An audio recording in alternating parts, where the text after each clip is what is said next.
14वां रत्न। अपने देश में जो कुल 16 राज्य है उसमें जनसंख्या के हिसाब से पहला स्थान है उत्तर प्रदेश का, दूसरा है बिहार का और तीसरा है महाराष्ट्र का। उत्तर प्रदेश की जनसंख्या सबसे अधिक है, 7,37,00,000 से ऊपर, और महाराष्ट्र की भी कुछ कम नहीं, लगभग 4 करोड़। महाराष्ट्र को महाराष्ट्र क्यों कहते हैं, इसके बारे में विद्वानों में मतभेद है। लगता है पुराने समय में इस प्रदेश का कुछ दूसरा ही नाम था। बाद में या तो महार तथा रदु नाम की 2 जातियां का निवास स्थान होने से इसका नाम महाराष्ट्र पड़ा, या मनहारों का राष्ट्र होने से ही यह महाराष्ट्र कहलाया। अपने देश में जब ऐसे लोग के साथ में ताकत आई जिन्हें भगवान बुद्ध का बौद्ध धर्म अच्छा न लगता था, तो उन्होंने बहुत सी ऐसी जातियों को जो भगवान बुद्ध के धर्म को मानने वाली थी, जोर जबरदस्ती सामाजिक दृष्टि से अछूत तक बना दिया। उन अनेक जातियों में से ही एक ही मनहार जाति, किसी के भी सब दिन एक समान नहीं रहते, किंतु वैडन पावर नामक प्रसिद्ध लेखक के अनुसार एक समय था जब महाराष्ट्र में मनहार जाति का ही प्रमुख स्थान था। उनका अपना राजा होता था, उनके अपने कायदे कानून होते थे, उनका अपना धर्म था, उनके अपने रीति रिवाज थे। जिन जाति ने एक समय वैभव के दिन होते देखे थे, समय के परिवर्तन के साथ उसी जाति को बड़े खराब दिन देखने पड़े। ये तो सारे महाराष्ट्र के महार लोगों की ही हालत खराब हो गई, किंतु कन्नौज प्रदेश में रहने वाले महारों की बहुत ही बुरी ऐसी ही कन्नौज प्रदेश के एक महार परिवार में था। भीमराव अंबेडकर ने जन्म ग्रहण किया था। कन्नौज प्रदेश के रत्नागिरी जिले में आबाडे नाम का एक छोटा सा गांव है। उनके आसपास कई छोटी छोटी पहाड़ियां हैं। डॉक्टर भीमराव अंबेडकर के पितामह उसी गांव के रहने वाले थे। उनका नाम था भालोजी राव सकलपाल।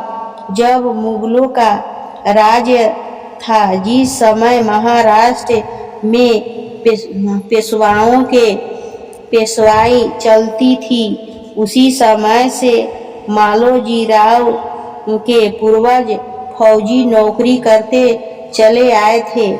जिस समय ईस्ट इंडिया कंपनी ने भारत का राज्य संभाला, उस समय मालोजी के पूर्वज कंपनी की चाकरी में थे। मालोजी राव जवान हुए तो उन्होंने भी कंपनी की ही चाकरी अपनाई।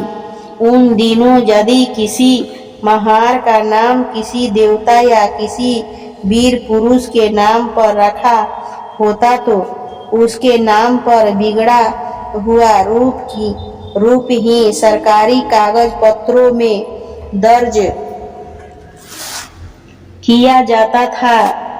इतना ही नहीं, उसके साथ नाक शब्द जोड़ दिया जाता था।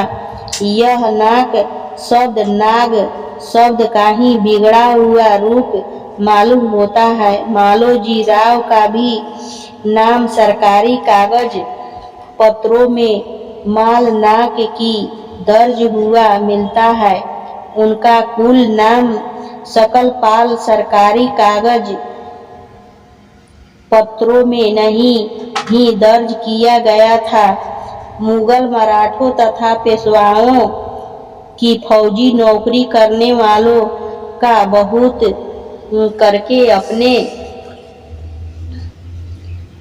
गांव से संबंध बना लिया था, लेकिन कंपनी के फौजी सिपाहियों को बहुत दूर दूर आना जाना पड़ता था। उसके लिए अपने अपने गांव से के संबंध बनाए जाना कठिन था।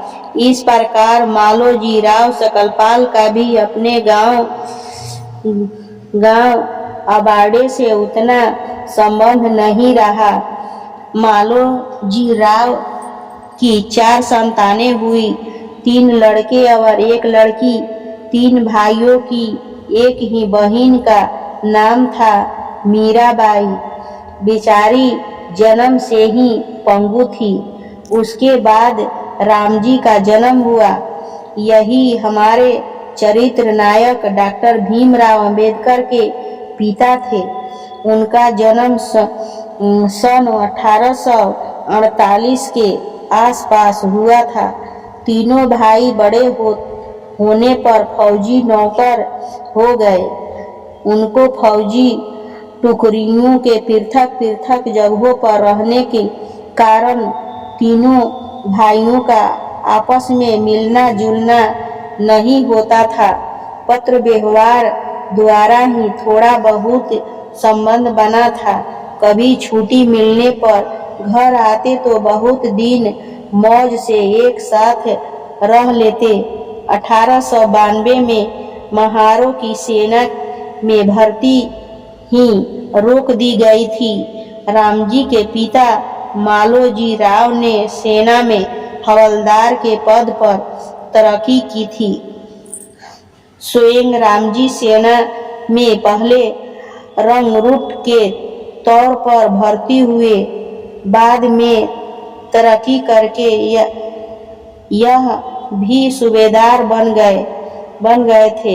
राम जी की बड़ी बहन मीराबाई पंगु होने के कारण रामजी के ही पास रहती थी। जो महार फौज में नौकरी करते थे उनमें 2 बुरी आदतों में से एक न एक घर कर जाती थी। यह तो शराब पीने की आदत या ब्रह्म ज्ञान के पीछे हाथ धोकर पड़ जाने की आदत। मालोजी राव को केवल ब्रह्म ज्ञान प्राप्ति का ही व्यसन था। 19 वर्ष की आयु में रामजी का विवाह 13 वर्ष की भीमाबाई से हुआ था। भीमाबाई घर गृहस्थी के मामलों में किसी की भी बात मानने वाली नहीं थी। उसे जो कुछ ठीक जचता वही करने वाली थी। सन 1891 तक रामजी और भीमाबाई की 14 संतानें हुई। हमारे चरित्र नायक भीम ही अंतिम संतान थे। वे विनोद के कभी कभी कह भी दिया करते थे कि मैं अपने माता पिता का 14वां रत्न हूँ। जिस दिन उनका जन्म हुआ था यह 14 अप्रैल 1891 का पुण्य दिवस था। अपने पिता मालोजी राव की तरह रामजी भी धार्मिक प्रवृत्ति के थे। पहले वह रामानंद को ही मानने वाले थे। बाद में सेना में छुट्टी मिल जाने पर कबीर पंथी बन गए